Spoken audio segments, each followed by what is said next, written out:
안녕하세요. 저는 30대 초반 결혼 1년을 향해 가고 있던 여자입니다. 다들 7월의 마무리를 잘 하고 계신 건가요? 어느덧 한 해의 절반이 완전히 지나가는 기로점이 놓여져 있네요.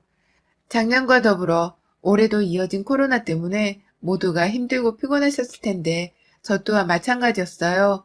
오히려 바이러스와 더불어 시댁에서 저를 괴롭힌다는 생각이 들어 정신적으로 많이 힘든 시기가 있었네요.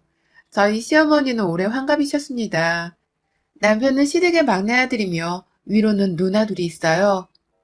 시어머니가 시아버지와 결혼 생활이 원만치 못하셨던 바람에 집안에서 그렇게나 부부싸움을 잦게 하며 자식들을 키워왔다고 하셨고, 그 바람에 남편은 나만큼은 그런 결혼을 원하지 않아 라면서 평탄한 결혼 생활을 하며 살겠다고 자신있게 말을 했었습니다. 시누이들도 남편이 워낙 순둥이고 막내라 애교가 많아서 결혼 생활을 하는데 큰 어려움이 없을 거라고 자신을 했고요. 그런 소리를 들을 때 저는 미련스럽게도 내 남편이 참 좋은 가족들을 뒀다 생각했습니다. 어릴 적에 부부싸움 안 하고 산 부모님을 둔 사람이 오히려 안 흔한 것이 아니겠나 싶었죠.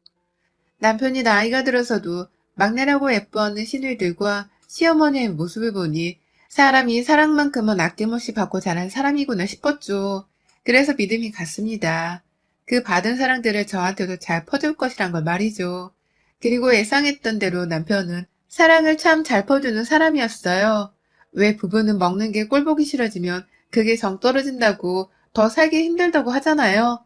하지만 제 남편은 꼴보기 싫을 기회조차 없었을 만큼 자신의 먹을 것을 저에게 나눠주고 더 퍼주면서 배려를 했고요. 비단 먹는 것뿐만 아니라 평소에 저를 대하는 태도에서 저를 많이 생각해주고 있다는 느낌을 늘 받았습니다. 마누라를 대접해주고 집안에서 이쁨 받을 줄을 아는구나 싶었죠. 시누이가 둘이나 있어서 그런지 성격이 보다 꼼꼼해 보이고 세심해 보이기도 했습니다.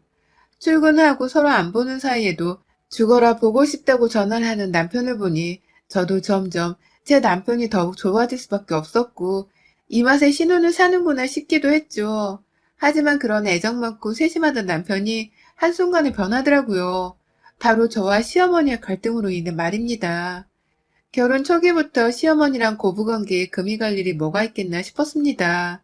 드라마를 보면 시어머니가 막 작정을 하고서 며느리를 괴롭히지 않는 이상 웬만하면 사람들이 초반에는 멋모르고 잘 살길래 저희도 그럴 줄 알았어요.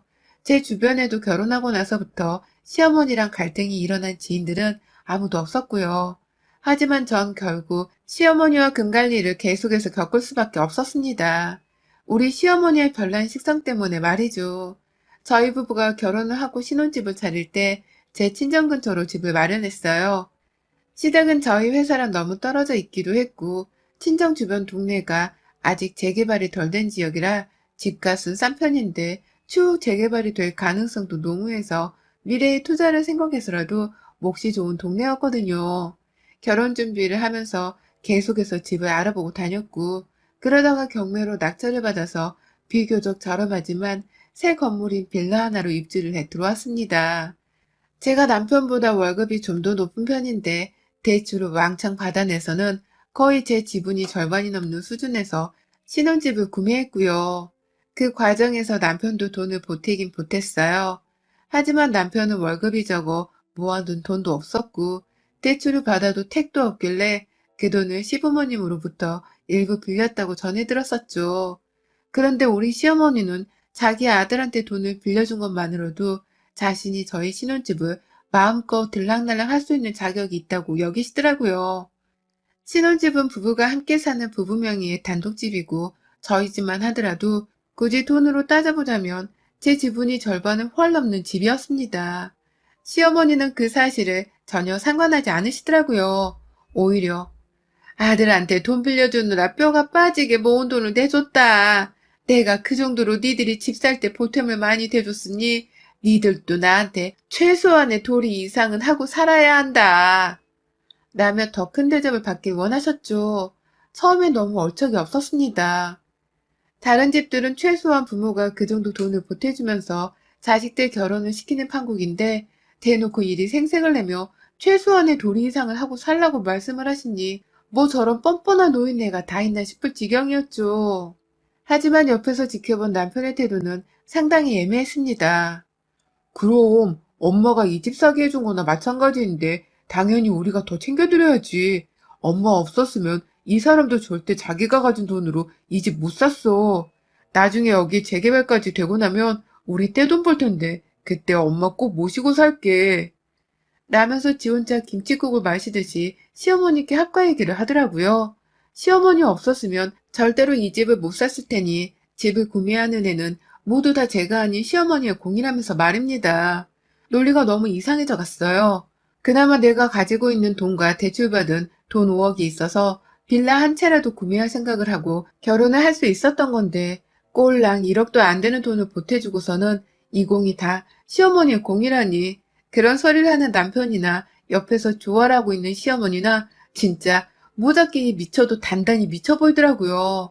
그 와중에 재개발이 되면 합가까지 하겠다니 뭔 합가를 마누라랑 상의도 안 하고 혼자 씹으려 되나 싶어 얼이 다 털렸습니다.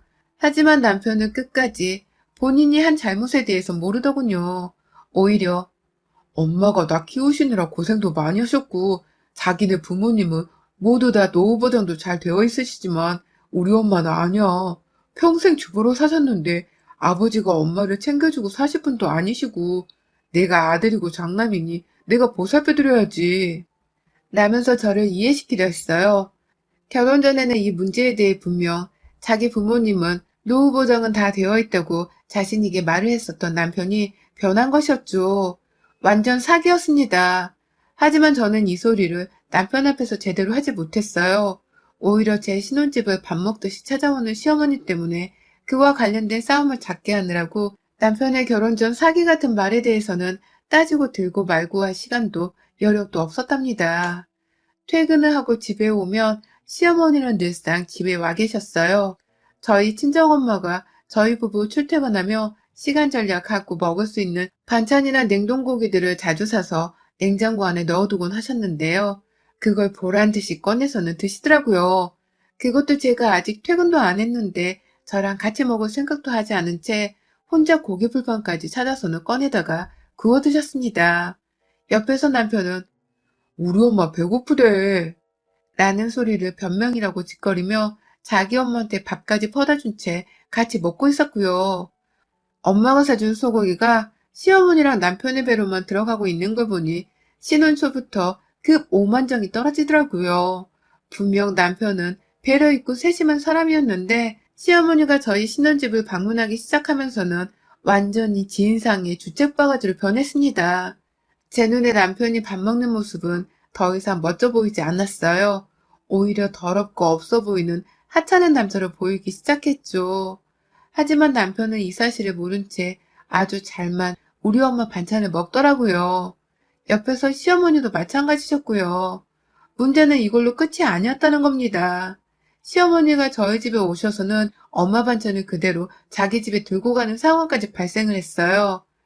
저희 집 반찬을 시어머니께서 둘이서 먹기에 너무 많잖아. 그냥 내가 집에 들고 가서 우리 집 양반이랑 애들이랑 같이 먹을게. 음식 남기면 천벌 받는다 너. 라는 말과 함께 아주 뻔뻔하게 통을 봉지 안에 담아서는 들고 나가려 하더라고요. 옆에서 남편은 우리 큰 누나가 이거 좋아하는데 장모님이 역시 반찬 만드는 센스가 라며 시어머니의 행동에 맞장구를 치고 있었고요. 상황이 그 지경에까지 이르니 저도 화가 나더라고요. 뭐 화는 진작에 나긴 했지만 그래도 신혼인데 싸우며 어긋나기 싫어서 최대한 맞춰나가려고 했습니다. 시어머니 문제도 내가 조금씩 불편한 내색을 하면 혼자 알아서 눈치껏 행동할 줄 알았어요. 우리 집도 그만 오고 집 구매하는 데 보태줬단 개소리도 그만할 줄 알았거든요. 그런데 자기 집에 살고 있는 결혼하는 시누이들 몫까지 챙겨야겠다면서 우리 집 냉장고 안에 우리 엄마 반찬통들을 죄다 뺏어가는 시어머니의 모습을 보니 이건 진짜 그지 새끼랑 결혼했다고 해도 이상할 게 없어 보였습니다. 이러다 나중에 시누이들까지 합세를 해서 우리 집에 밥 처먹으러 오는 게 아닌가 싶더라고요. 하다못해 나이 들어서는 저희 부부 손에 요양보호를 바랄 수도 있겠다 싶었고요. 그래서 몇 번 참다 말고 또다시 엄마 반찬통을 가져가려 하는 시어머니께 물었죠. 저번에 들고 간 우리 엄마 반찬통을 가져나오시고 새 반찬을 가져가세요. 저희 엄마가 무슨 급식 아줌마인 줄 아세요?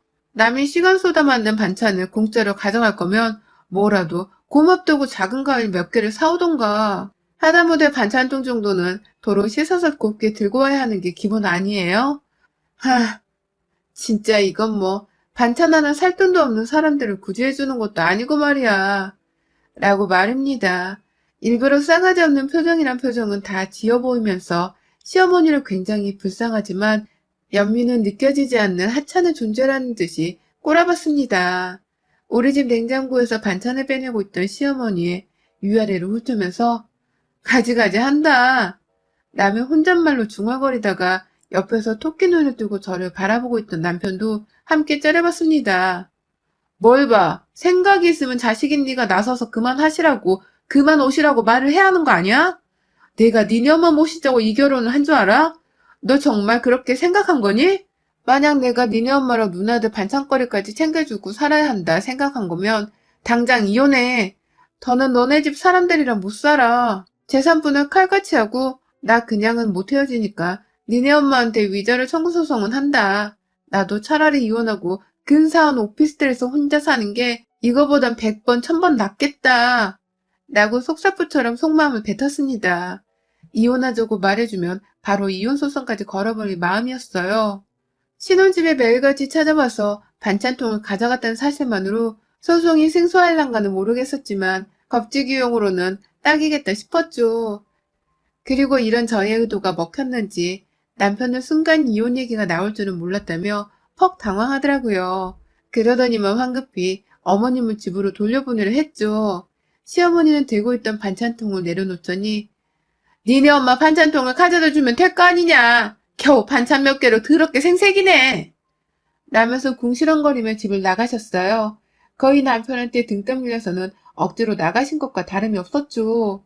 둘이서 남겨진 신혼집 안에서 남편은 여전히 충격이라는 듯이 저를 붙잡고 말을 못하더니만 첫마디가 정말 이혼을 생각하는 건 아니지? 라더군요. 자기 엄마랑 그 진상을 신혼집에서 떨어놓고도 제가 절대로 자기랑 이혼만큼은 하지 않을 거라 굳게 믿고 있었던 것처럼 보였습니다. 아주 가지가지 하는 놈이었죠.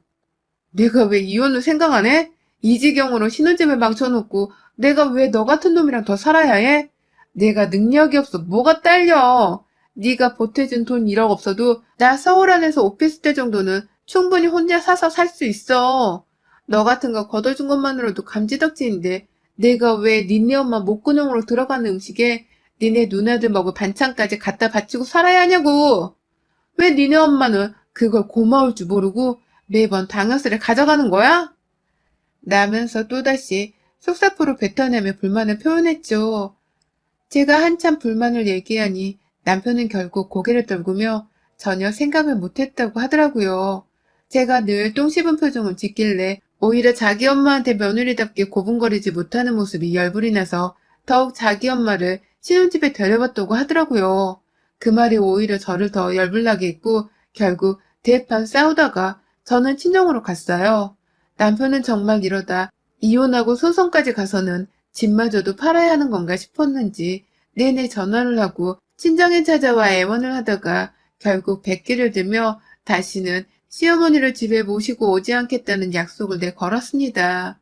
여태 이혼하라고 같이 화를 내고 계시던 저희 친정 부모님도 남편의 약속에 제가 다시 신혼집으로 들어가는 걸 허락하셨고 그렇게 전 이틀 만에 다시 신혼집으로 돌아올 수 있었어요.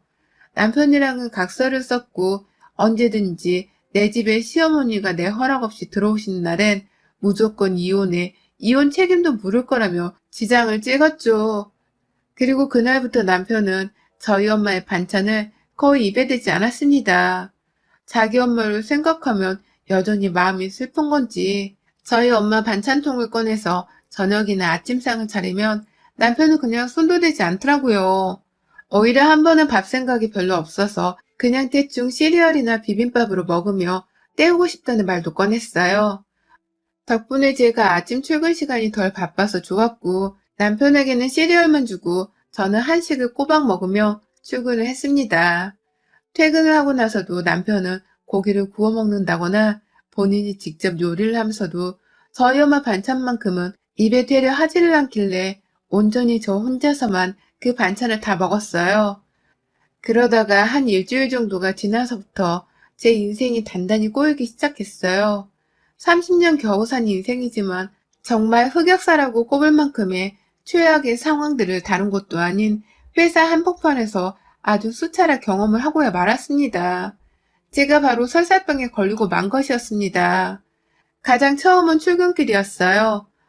지하철 타고 출근을 하는데 가다 말고 속이 너무 부글부글 거리는 바람에 거의 얼굴이 패닉이 되어서는 지하철 정류장을 빠져나와 역 안에 화장실까지 직행을 했습니다. 그날 첫 고비를 겨우 넘기고서는 뭘 잘못 먹은 건가 싶어서 상당히 혼란스러웠습니다.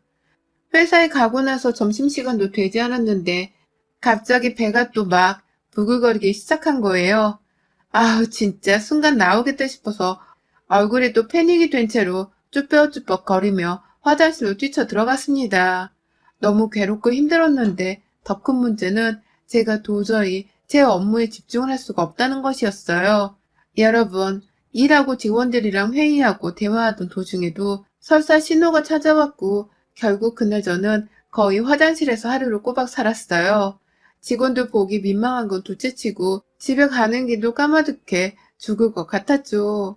겨우 어찌어찌 화장실에서 퇴근 후에도 볼일을 보고 난 후 전투 현장에 나가는 듯한 마음가짐으로 퇴근길에 올랐고요. 겨우 집에 도착을 하고 나서도 한동안 화장실에서 나오지를 못했습니다. 밖에서 남편은 괜찮냐고 저를 걱정하고 있는데 남편 목소리가 제대로 들리지도 않을 정도였죠. 하지만 문제는 그날 하루로 제 설사병이 끝이 아니었다는 겁니다. 거의 사흘 정도를 지속하다 보니 저도 이게 심각한 문제라는 것을 인지했고 결국 병원을 찾아 수액까지 맞는 상황이 일어났어요. 급성 감염성 설사라고 하는데 아무리 생각해도 제가 뭘 어떻게 잘못 먹어서 이렇게 된지를 모르겠더라고요.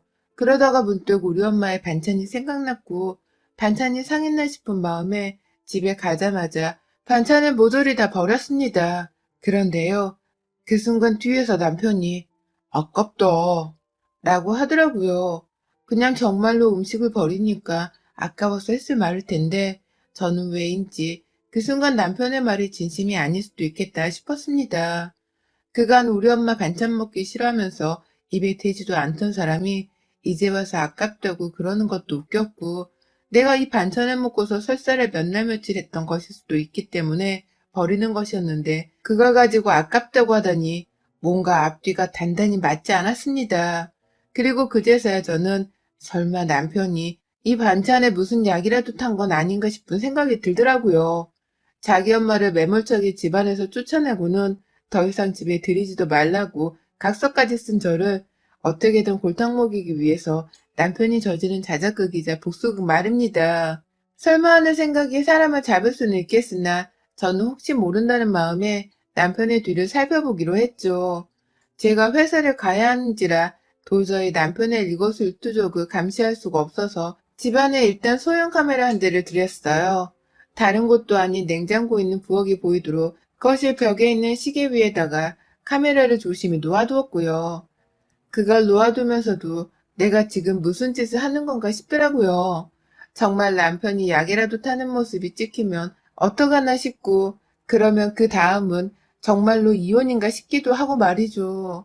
기분이 심란하고 믿었던 배우자한테 당한 치욕에 수치스럽기도 한 와중에 저는 평소처럼 엄마한테 또다시 반찬을 받았고요.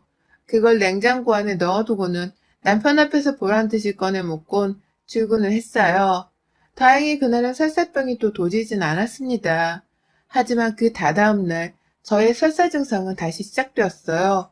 아주 누가 마치 짰다는 듯이 제가 엄마 반찬을 받아온 걸 남편에게 보여주자마자 제 설사병이 시작되더라고요.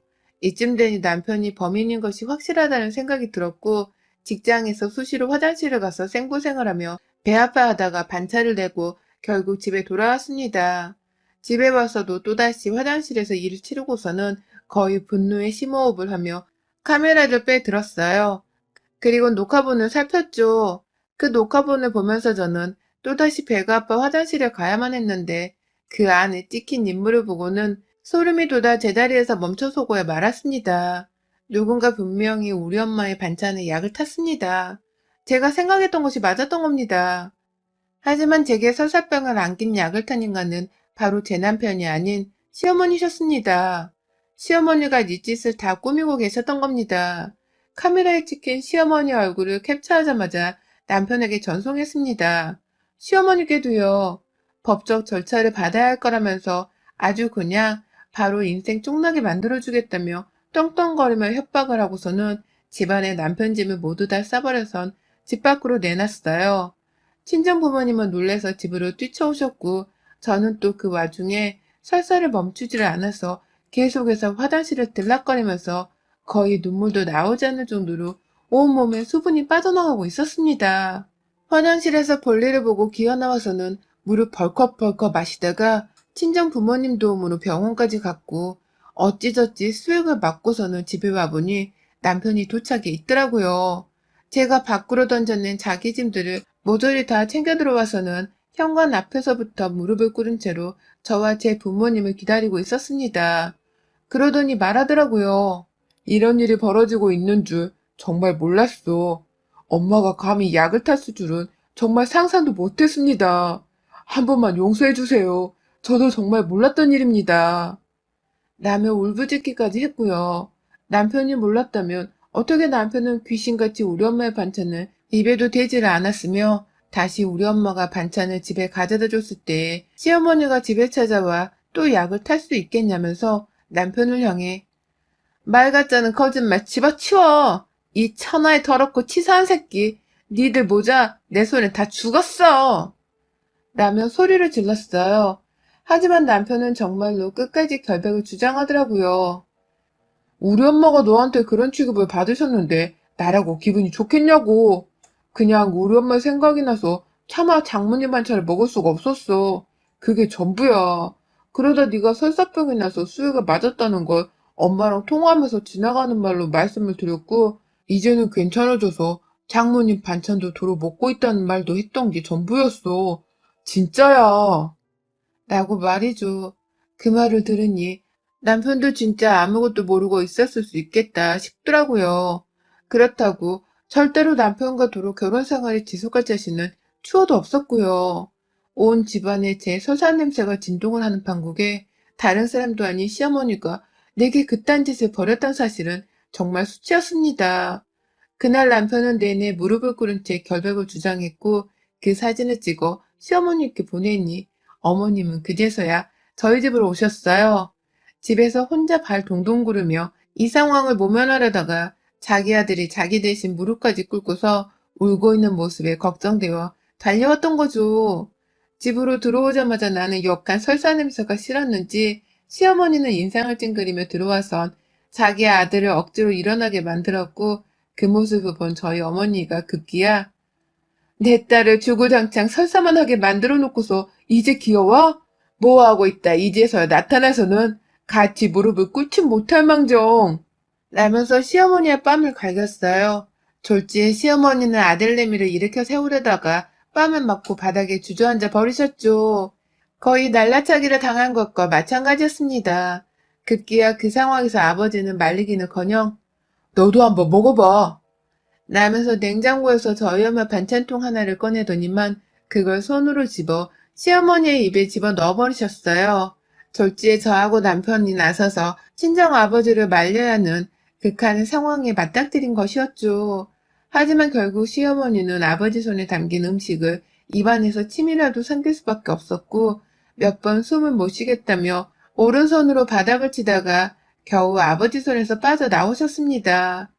그 바람에 남편은 자기도 면목이 없다면서 시어머니 걱정을 대놓고 하지는 못한 채 저희 가족한테 사과만 더하다가 자기 짐들을 모조리 챙겨서는 집을 나갔어요. 자신의 결벽을 믿어주지 않는 제 모습에 진이 빠지기도 했고 더 있다가는 자기 엄마가 더 큰 봉변을 당할 수도 있겠다 싶어서 일단 후퇴를 한 것이었죠.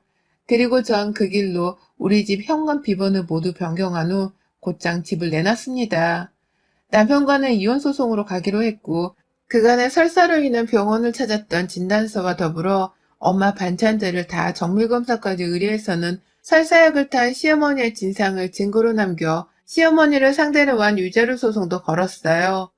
집을 팔고서 난 돈으로 절대 남편에게 먼저 주지도 않은 채 소송의 결과가 나올 때까지 제가 가지고 있기로 했고, 그 바람에 남편은 결혼한다고 돈을 쓰느라 가진 돈이 없었음에도 불구하고 제 소송에 어떻게든 자기 엄마를 지켜야겠다며 변호사를 선임하긴 했더라고요.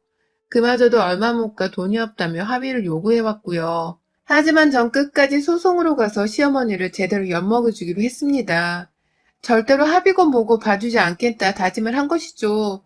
그리고 전 결국 결혼 1년이 채 되지를 않아 이혼녀가 되었고, 시모와 남편으로부터 위자료를 모두 받아낸 후에야 완전히 싱글이 되었어요. 집 팔고 남은 돈 중 일부 푼돈만 남편에게 쥐어줬고, 저는 당당히 저 혼자 살 스튜디오 하나를 구해서 보란듯이 싱글 라이프를 시작했습니다.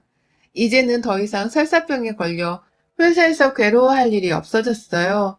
아직도 음식을 보면 설마 설사약이 타 있는 건 아니겠지 싶은 불안감이 엄습해 오긴 하지만 시어머니와 영영 이별을 했기 때문에 밥은 잘 먹고 다닙니다. 시어머니 하나 잘못 만나서는 제 몸뚱이가 제대로 고생을 했다는 생각이 들어 요즘은 영양식으로 가득 챙겨주고 있답니다. 여러분의 생각은 댓글로 남겨주세요. 오늘도 시청해주셔서 정말 감사합니다.